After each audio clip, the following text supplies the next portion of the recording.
this series pero hindi nag-work yun. Meanwhile, for Kid Bomba, you also have the glue na madalas na rin ginagamit pero hindi rin talaga gumagana. So I feel like I don't necessarily know what's wrong pero they're having a hard time in like trying to fit in with the composition sa mga heroes na ginagamit nila. So maybe if there's like a bit more prioritization with what they could potentially use, then maybe this is it. Pero ito yung sinasabi ko sa'yo, Rockart. Una, nagpalit na sila ng sides. Because for the first 3 games, Falcon Esports ang laging nasa blue. And then as soon as Team Spirit makes it there, Suyu was immediately taken. And Suyu is the biggest difference maker pa rin talaga. No matter how you look at the win rate or paano tumatakbo yung games may Suyu, I feel like ang taas pa rin niya in terms of like sheer firepower. And talking about firepower, syempre the other side of the coin, pure tankiness para naman sa Hylos and of course the Hilda. Yeah, now if you're Coach Ren, you're gonna have to deny the Eve. Kailangan mong kunin yung Eve kasi that's a pretty nasty combination pag pinagsama mo yung Hylos tsaka yung Eve. It is. It's just ultra kumunoy, ultra slow, you can't do anything about it anymore. And pwede ka rin kumuha din ng Granger. So I feel like the Eve and the Granger could be potential choices here. Or kung sakali naman na gusto mo pang pumili ng ibang ganap dito, you could still go for different sets of heroes that would be very essential for you. Something probably tanky, yeah. But there it goes. 1-1's gonna be the choice here para sa Team Spirit. And then the glue. Curiously so, yung Eve yung kanilang pinalagpas. That's an interesting choice in my opinion. You know what? I think may way naman to deal with it. If they don't pick it here, pwede siya maban, which is I think the plan para dito sa Team Spirit. Unless they're thinking about Aurora. Baka iisip siguro nila, baka Aurora yung mga kasalubong nila dito. Alright, now for Team Spirit, they're gonna try to at least run it back. Hanap sila ng tamang paraan para dito kay Kid Bomba. They should have a plan given that they prioritized it a little too early in the draft. On the other hand, you also have the Harith matching up against the 1-1. Yung range-wise, I feel like both of these gold laners are gonna have to take their sweet time in getting those items as per usual compared to like the Bruno, the Granger, na at some point meron na talaga silang kaagad na damage just because of them, the Granger being skill-based and then just raw damage coming in from the Bruno. So we might expect na baka mas matagal bago magsimula ng laban itong dalawang teams na to, but the Faramis is gonna be eliminated here. I feel like what could be a choice for the mid laners is tama ka, either the Aurora or the Vexana, or kapag nag-Aurora, pwede ka mag-Valentina just so you can have other options for the ultimate. Yeah, you also just want to be able to slow down yung roam dito. I think Sawa is the biggest threat sa mga naiwan na ano dito. Pero Gatot Gacha is an easy solution. Sa mga solution. Sa mga problemang ganyan. Yeah. Pag Gatot ka lang, medyo makakontrol mo din yung Hylos at yung Hilda kahit paano. Sawa's still missing that roamer, you're right. Now for Falcon Esports, they're gonna go with an Angela. Does this mean that Dax is either gonna go for a Fredrin or an Assassin maybe? A Ling? Yeah, potentially could be the case kasi parang kulang pa sila ng konti in terms of physical damage, right? But on the other hand, you also have the Suyu on that side. So kung sakali, parang pwede kang kumuha ng pamigil dito. I don't know if the Gatot Kacha is an option, but they could go for that if they want to. Tapos pwede mo pang dagdagan ng mid laner, maybe now that eliminates the threat of an Eve. Yeah. Kasi pag nag-Eve ka pa tapos nag-Ling yung kabila, madali ka lang talaga maaabot. There's There's the Valentina, yeah. Just in case Gatot Kacha, yeah. Very clear-cut Team Spirit, hindi sila lumalayo sa what we expect. But the Ling is apparent here. The Ling should be close here. Yeah, kasi parang walang pang crowd control. It's just the second skill. Like yung mabilisan na crowd control if I'm talking it, right? Kasi yung Avatar of the Guardian, yes, it's gonna be there, pero parang ang hirap niyang maabot. So yes, there it goes. Ling is definitely gonna be the choice set up nung sa Angela. I feel like Falcon Esports' draft was really set up a bit better compared to Team Spirit's, but that's only 30% of this game. 70% is gonna be in execution. Match point already for Team Spirit. Falcon Esports looking to replicate history once again.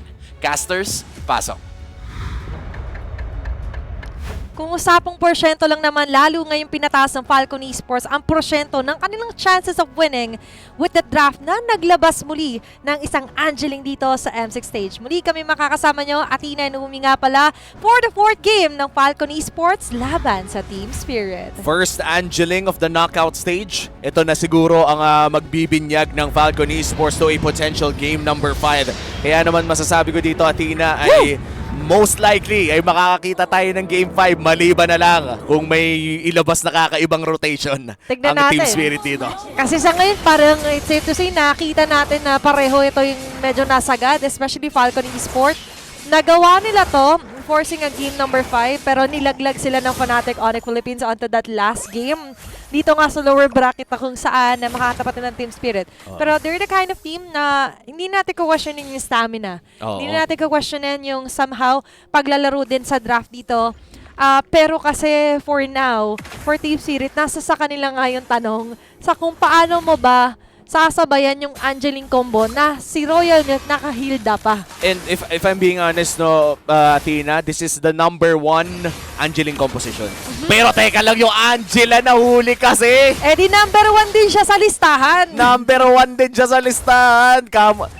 Going back, Athena, no, this is the best Angeling composition. You have a Harith na pwedeng sakyan din ng Angela kung hindi gumana kay Dax, pero 3v1, that's 3 blades as well at makakalipad din naman siya at babalik lamang doon sa may purple buff.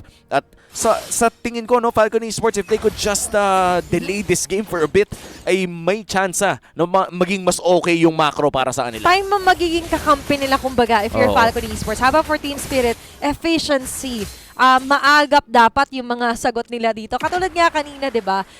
Nakita natin kung paano nila pinonish agad dito sa PX7. Knowing na yun yung somehow pang delay din nila, then sugod agad kay Dax. Pero even kay Dex dito ay naghihirapan. Oh no, honestly speaking, Falcon Esports, kailangan na nilang isipin yung mga tao sa left mid bush pati na sa right mid bush. Kailangan nilang isipin kung may tao doon dahil doon lang sila nadadali. Hindi pwedeng ganito na early game pa lang ay nakakarne na sila. Tempest of Blades sa orange buff. Mala RRQ lang at ang turtle na to ay mapupunta sa kamay ng Team Spirit.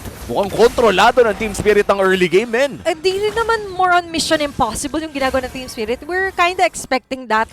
Pero on that level na sana yung may Hilda na hero or Hilda na team yung mas ganun sana yung atake onto the jungle ng kalaban mo. But more so for Team Spirit, parang mas lalo silang nabuhayan nung nakita lang Angeling combo. Pupunan to mamaya kila Benny and even kay Dax. And most likely ngayon, as for Falcon Esports, nalilituloy sila na bakit parang sobrang tapang lumalalim talaga ng gusto tong Team Spirit. Yun naman kasi ata talaga yung sagot, no? When you're facing an Angeling composition, ang simula ng Angeling ay Angela. Hindi gagana yung Angeling composition or any Angelo composition kung papapatay mo lang paulit-ulit yung Angela sa may bandang mid lane. And with this Valentina pick ay pwede pa nga nilang kopyahin yung Heart Guard dito kay One Shot. Granted, hindi mo makokopya yung mga ibang abilidad. Malaking bagay yung kaya mong sabayan yung macro ng isang Heart Guard ng Angela. It's all about the shield din na pwede mong i-provide. And of course, yung survivability. Kailangan makaligtas ka. Kasi pag wala ka naman dun sa teamfight or skirmish na pwede maganap, sobrang laking dagok nga yun sa tina-target katulad nga nito. Mapo-force ba ang Heart Guard dito para kay TX7? So mukhang kaya pa rin naman nila Kid X. And this is what we're talking about na ipapunish at ipapunish talaga nila heavily dito yung mid lane ng Falcon Esports. Tingnan mo, lagi nakaabante lang si Sunset Lover. Alam niya na hindi pwedeng umabante si PX7 on this Angela dahil medyo mahirap pumalag. Kid Bomba against Royal Milk. And this is the beauty of having a glue. Kaya mong sumabay sa Hilda in terms of the laning phase, pero kailangan mo pa rin isipin na lamang sa movement speed ang Hilda sa'yo. So kailangan medyo utaka mo. Mag-cut ka ng lane katulad ng ginagawa ni Kid Bomba. Sakto naman. At dito yung mga pagkakataon na hindi mo pwedeng pusuan lang. Kasi yun yung puso, di ba yung heart waves dito ni PX7. Hindi pwede puro puso lang. Kailangan din talaga ng dedikasyon. And of course, yung magiging galaw. Yung mga cut lanes na in-expect natin, mas nakikita natin ngayon for Kid Bomba versus sa game number 3 na hinahanap na natin kung naasa na ba yung tapang na yun. Ayun na si Kid X mo pang mapapag-Glorious Pathway na palayo. Si Royal Milk ay papasok din naman. Hindi pa ginagamit ang hard card dito pero si One Shot ay medyo umiinit na. Here comes Dax with the Angela combo. Tempest of Blades doon sa may river. Pero isang blade lang ata ang kanyang makukuha. Pumawi naman. One Shot goes down at lilipad lang ng parang ganon. Si Kid X na isusunod. May healing namang gagaling dito kay Royal Milk pero hindi na ata sapat dahil babagsak din sa kamay ni Sawo. Purple buff secured para sa Ling pero ang push sa Team Spirit ay tutuloy sa mid. Parang nakakapanghina, no? Lahat ng basic attack po, lahat na pwedeng ibitaw nila doon kay Kid X. Sobrang tagal bago nila napatay. Pero the thing is, nakakuha naman sila kahit papano ng trade doon onto the skirmish. And aside from that, nakikita pa rin naman natin yung turtle up for grabs. Still, for the side of Falcon Esports, yun nga, nakakita tayo ng glimpse or pagsilip sa kung ano nga ba yung pinaka-prowess kapag may Angela ka. Yung Angeling combo nga na na-activate nila earlier. Oh, yung Angeling, trinay naman nila eh. Nakita natin na nakapasok around the turtle pit. Sadly, naging mas malupit lang talaga Rometri si One Shot kahit namatay siya. Ang maganda naman dito sa Falcon Esports is patikim pa lamang ito ng pwedeng gawin ng Angeling. Dahil habang tumatagal ang laro ay magiging mas okay yung healing na mula dito kay PX7. Not quite sure kung na-secure na nga ba ang Oasis or yung Flash of the Oasis na magpapalakas talaga sa isang Angela. Pero napagandang check boost. Si Royal Milk ay nahanap na rin. Heartguard na gamit doon sa Ling. At ayan na nga, si One Shot na naman ang mawawala. At bumibilis na dito yung Ling. Papi, mukhang nahihirapan na ang Team Spirit. Pero naiwan naman si Royal Milk. Masyadong mabilis yung lipad. Naiwan yung isang tropa. Nakita natin yan ng pag-soar high ng Falcon Esports doon. And aside from that, nakita ko parang our first item priority for PX7 was actually the glowing wand. Versus sa nakasanayan nga natin kung plus yung inuna niya. Pero we'll double check on that. Pero ang i-double check din natin dito is how Falcon Esports lives a space there for Benny sa may bandang baba. Naganda yung sabayan ng pagbagsak pero yung lamang doon ng Falcon Esports is somehow nano-neutralize dahil nga dito sa pagong nagpo-focus ang Team Spirit. Team Spirit, mukhang yung pagong ay libre na naman nilang makukuha. Nandyan naman si Hiko para mag-provide ng damage pero si Dax lilipad na lamang. Wala pang available na Heart Guard at yun naman yung pwedeng abusuhin ng Team Spirit.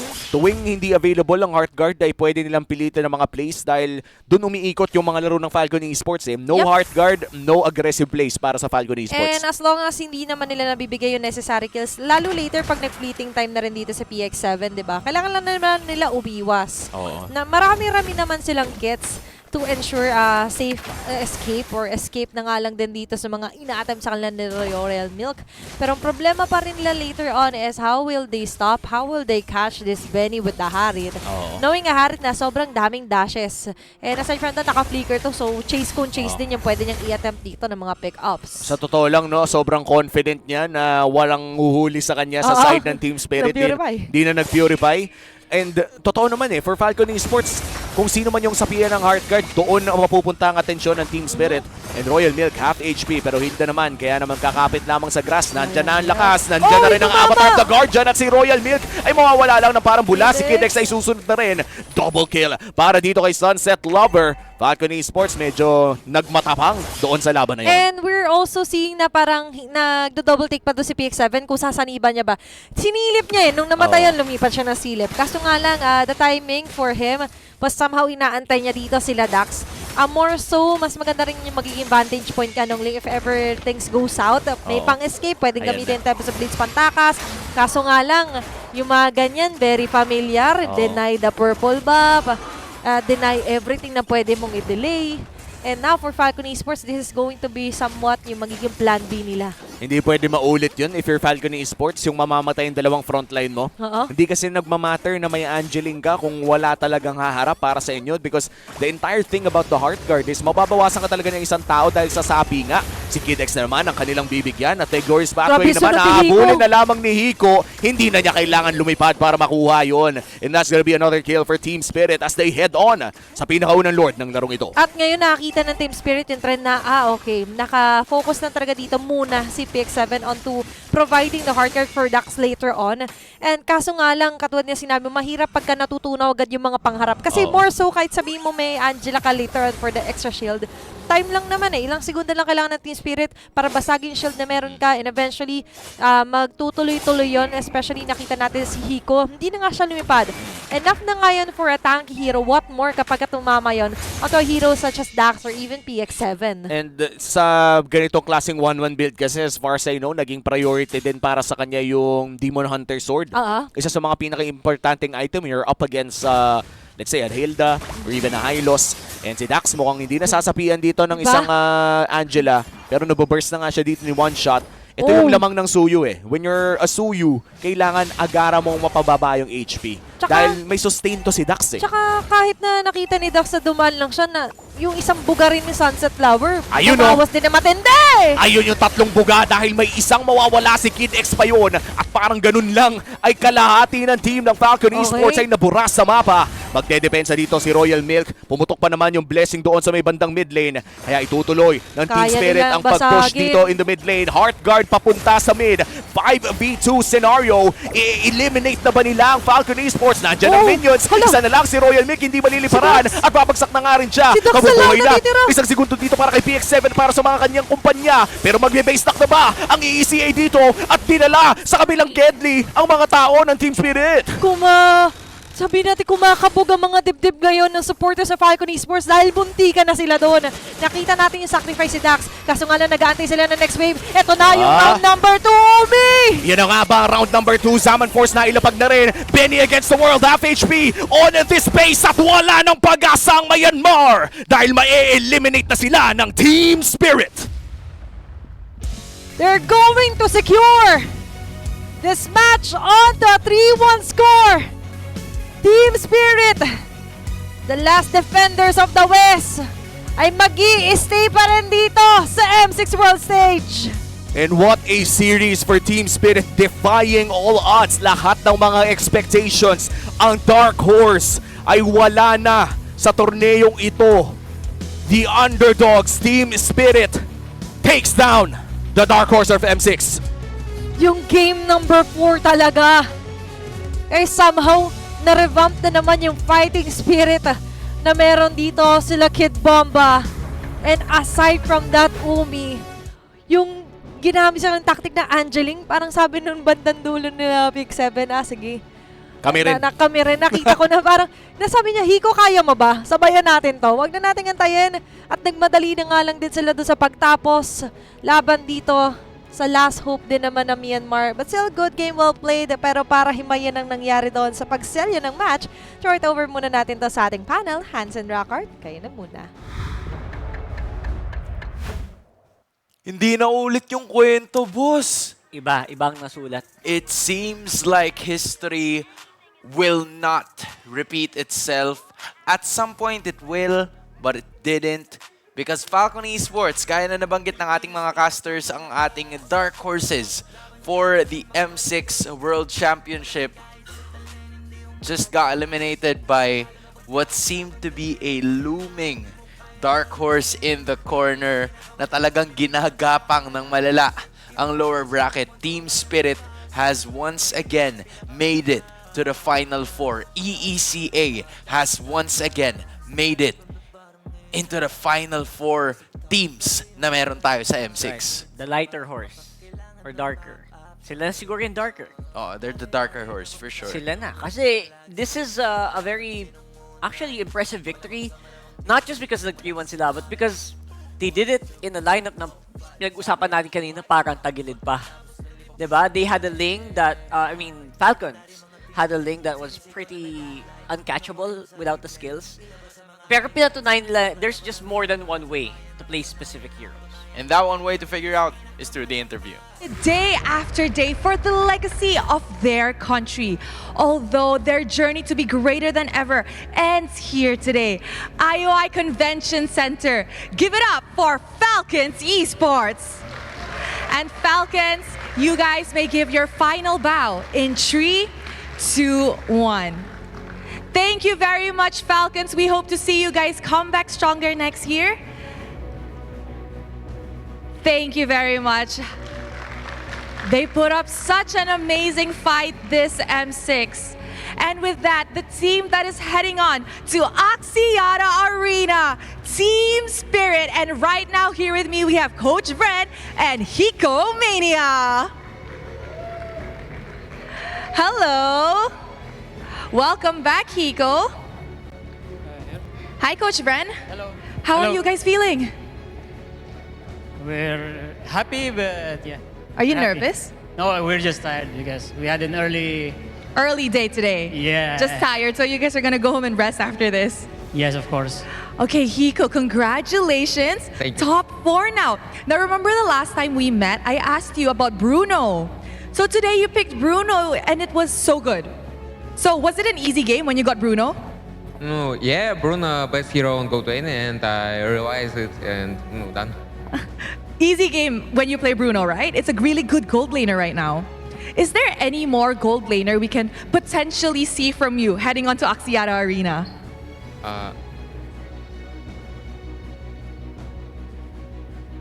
I think no, it's just no. I have like simple hero pool.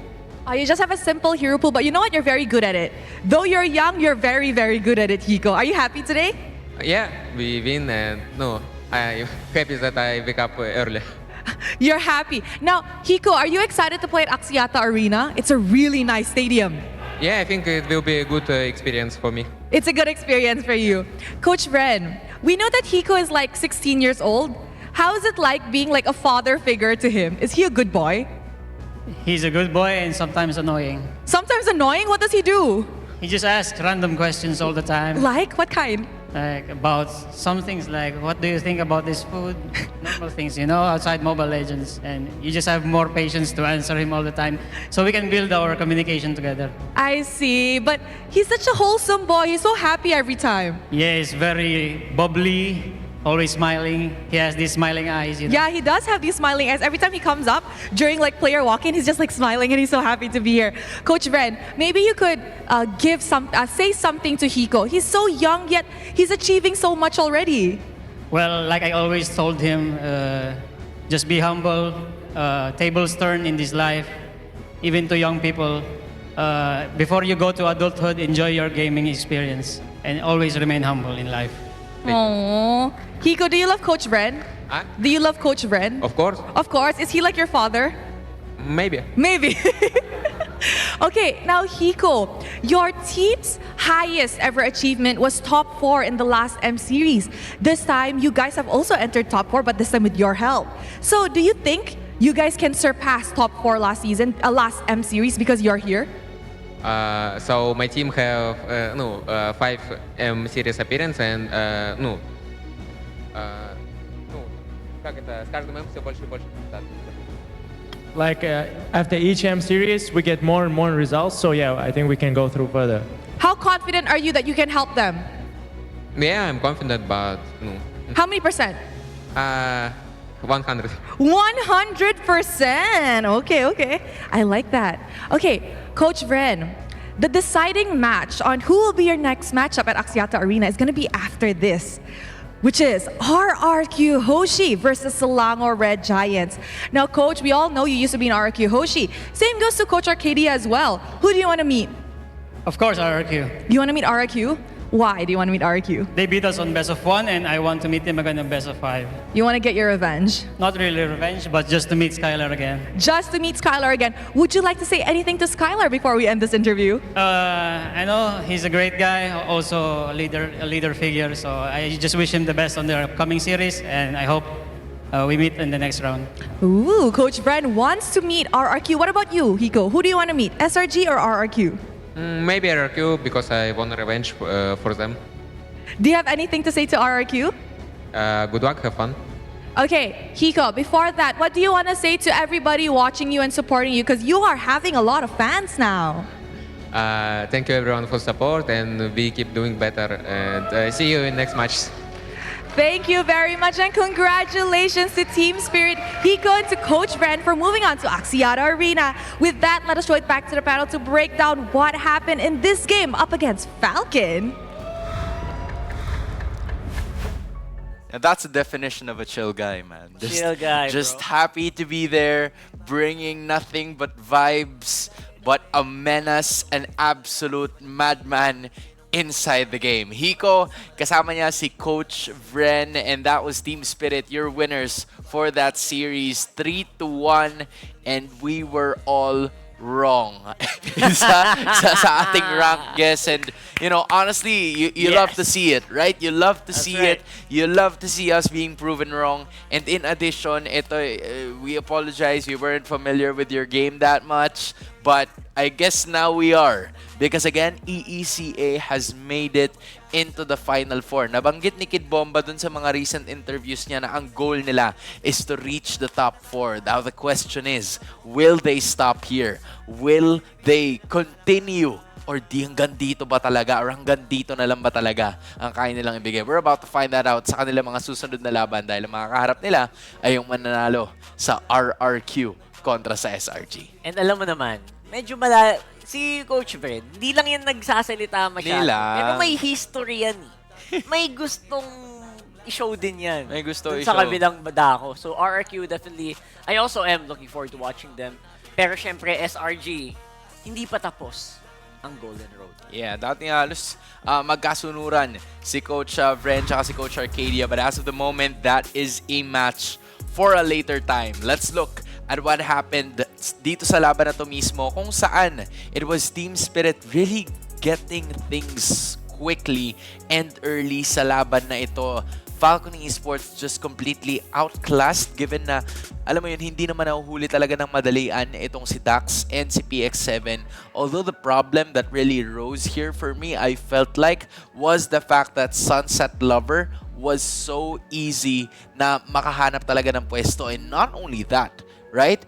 10 minutes and 43 seconds. Ito ang pinakamabilis na laro natin so far in the M6 World Championship. So just a statement win from Team Spirit na parang, oy, RRQ, oy, SRG, we're ready for you. We just defeated the Dark Horses. We want to take down powerhouse teams up next. And sobrang poetic. Di ko alam kung poetic or you can maybe call it ironic, na the team with the longest game time, average game time, ay napaalis nila in the shortest amount of time. That's naman. tough. And it's stuff that happens, and ito yung sinasabi ni Coach Brendan, tables really do turn. Hindi lang sa laro, pati din sa buhay. Pwedeng mabaliktad biglaan lahat ng ginagawa mo. Things usually go this way, then it'll go that way.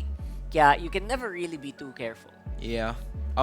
At this point, I felt like Team Spirit really wasn't that careful. They were completely aggressive. They wanted to take the lead for themselves. Kita mo naman yung mga damage output nila. At these 3 players reaching 34,000 in terms of damage output. Pero para sa Falcon Esports, even though there was no one that could reach Dax, alam nila kung saan nila dapat abangan yung Ling. Alam nila kung saan nila dapat tignan yung Angela. Kaya kung sisilipin nyo, Purple buff is already at the advantage of Team Spirit, 7-4, and those 3 extra purple buffs would have been beneficial kung mapupunta yun sa kanya para at least makapag-cut pa siya ng waves, magawa niya yung mga bagay na hindi niya talaga nagagawa. And not only that, right, the turtles were also limited to just 2. Kasi hindi talagang dinelay ng sobra ng Team Spirit yung pagkuha ng mga objectives na yun, so that the Lord would be on their side and for them to take advantage, kahit na itong si Kid X ay talagang nag-take ng halos 100,000 total damage na binigay ng Team Spirit. Yun, nahanap nila yung endable call and they went for it. And sobrang ironic din ng way nila na to deal with the Ling, not to chase it, but to be the place where the Ling wants to be. And syempre naman, yung sasalubong sa kanya doon, walang iba kundi si Sunset Lover din naman. Just an amazing showcase. Sunrise sila halos naglaro. Sunrise silang gumising. Pero sila ang nagtapos ng araw ng torneo para sa Falcon Esports with a 3-0 and 10 KDA. Gold per minute of 681, and you have to really give it to this guy. Just a tremendous performance all throughout. We've seen One Shot being the MVP of games 1 and 2. Pero si Sunset Lover, this is the reason why he's here for a lot of times in the M World Championship. Kasi kahit na sinasabi nating decente siya maglaro, he knows what he needs to do. Not too much, hindi rin sobrang kulang, just enough to get the job done at nagawa niyo yun ngayong araw. Again, before this game started, sabi ko nga kanina, di ba? I wonder, makakahabol kaya, makaka-keep up kaya sila Sawo, sila Sunset Lover with these kids? And look at that, this is what I'm talking about. They jump into the place where they expect the link to be, where kailangan nandun yung link, or else, if hindi natapatan yung firepower nila, matatalo yung Falcon Esports, and that's exactly what happened. So, hindi nila hinabol yung Ling, ha? Ang sabi nila, Ling, pumunta ka dito. Nandito yung laban, eh. Wala kang choice kung hindi mag-dive sa amin. Pag hindi ka dumive, sasagasaan namin yung base nyo, yung mga torre nyo. And that's exactly what happened. And there was just not enough in the juice para lumaban para sa Falcon Esports doon sa mga laban na sineset naman netong Team Spirit. And the gold gap was already too wide. 'Di ba na parang dapat sana ay kung magsi-scale ka lang din na mag-uumpisa ka pa lang mag-scale like the Ling or maybe the gold laner, parang kailangan masabayan mo sila or maybe not give or dish out too many mistakes. 'Di ba?